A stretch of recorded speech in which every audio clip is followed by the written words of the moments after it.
Justiça determina transferência de Lula para São Paulo. Defesa e Comitê Lula Livre denunciam medida. Mas STF mantém ex-presidente em Curitiba. Bolsonaro e Moro constroem estado policial. Acompanhe essas e outras notícias no Boletim Lula Livre.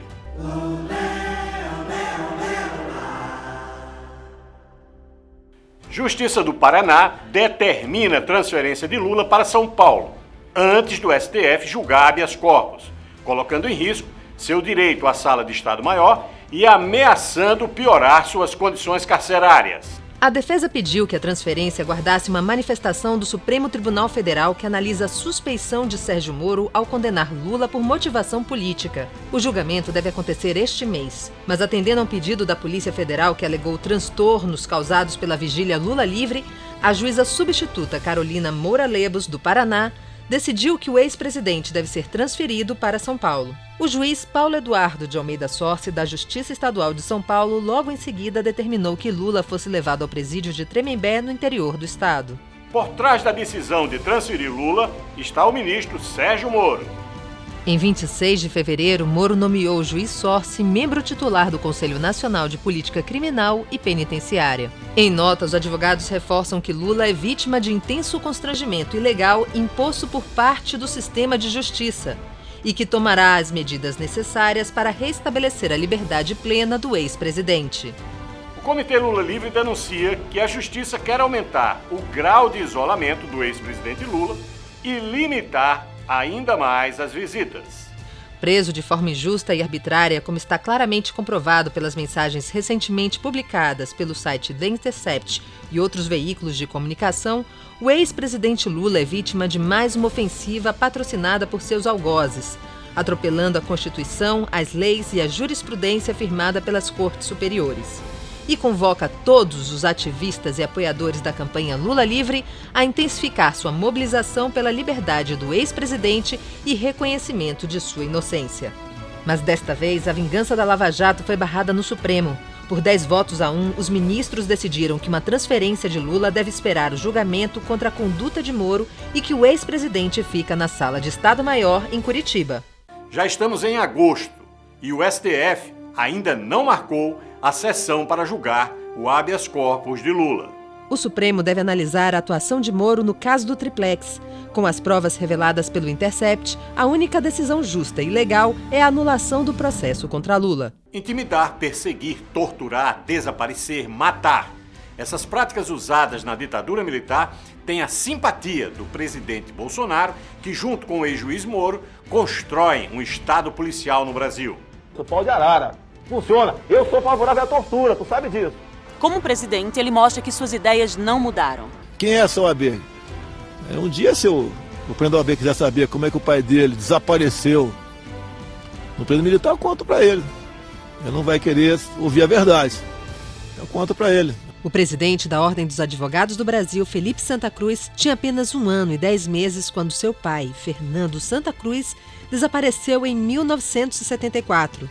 Sua mãe, Zita, ficou conhecida pelas cartas que mandou para inúmeros militares em que fazia uma pergunta central: onde está meu filho?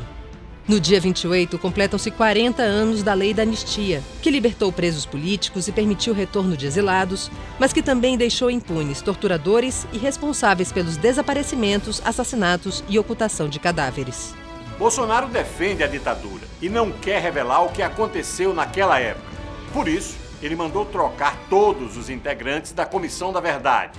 Esse é o país que Bolsonaro quer. Um Brasil com perseguição política e fake news. Uma prova disso é a demissão do presidente do INPE, depois que o Instituto revelou que o desmatamento da Amazônia está crescendo.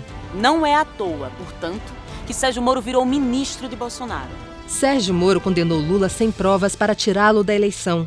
Como ministro, Moro lançou um pacote anticrime que dá poderes à polícia de matar indiscriminadamente, alegando forte emoção.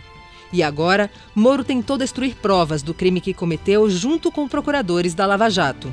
As grandes lutas da classe trabalhadora, lideradas, entre outros, por Lula no final dos anos 70, obrigaram a ditadura a sair de cena.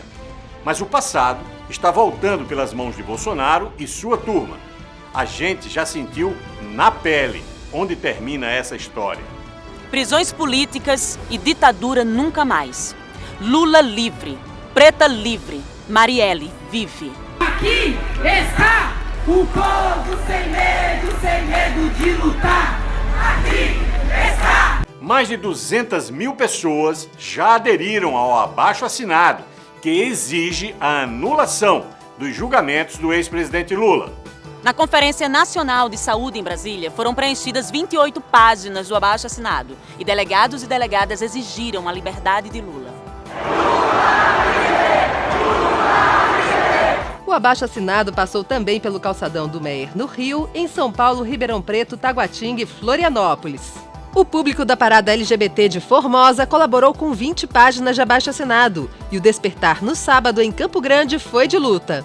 Bom dia, presidente Lula! Durante a abertura do Seminário Nacional de Cultura e Resistência em Natal, a rede de comitês responsáveis pela coleta dos abaixo-assinados entregou à presidenta do PT, Gleisi Hoffmann, mais de 70 páginas firmadas. Também em Natal, no festival Elas por Elas, a população pediu a libertação imediata do ex-presidente.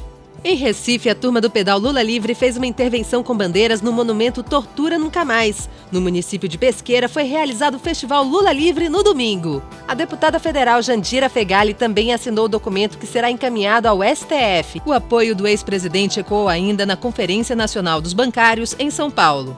Lula livre! Na Itália, a coleta de assinaturas foi em Roma. Será lançado no dia 9 de agosto, sexta-feira, o podcast Bom Dia, Presidente Lula. Toda semana, a jornalista Ana Flávia Marques, do Comitê Lula Livre, conversará com um convidado ou uma convidada sobre a luta para libertar o ex-presidente. A estreia, que já foi gravada na quarta, dia 7, será com Djalma Bom, amigo de Lula, ex-sindicalista e ex-deputado federal. O podcast terá duração de 25 minutos e estará disponível nas plataformas Deezer e Spotify. Margaridas superam a meta de R$80 mil. 1.120 pessoas contribuíram com mais de 131 mil para a campanha de financiamento coletivo da Marcha das Margaridas, que vai acontecer nos dias 13 e 14 de agosto em Brasília. No dia 13, também teremos o terceiro tsunami da educação e o Dia Nacional de Luta contra a reforma da Previdência. Estudantes, trabalhadores e trabalhadoras de todo o Brasil estarão nas ruas para protestar em defesa da educação, por direitos trabalhistas e por empregos. Enquanto você procura emprego, tem banqueiro comemorando o desemprego. Cândido Bracher, presidente do Itaú, disse que o fantástico resultado de 6,8 bilhões de reais do banco no trimestre finalizado em junho se deve ao alto desemprego na casa dos 12 milhões de pessoas. Por isso que a gente não cansa de repetir. Pesou para Lula, pesou para você. Lula.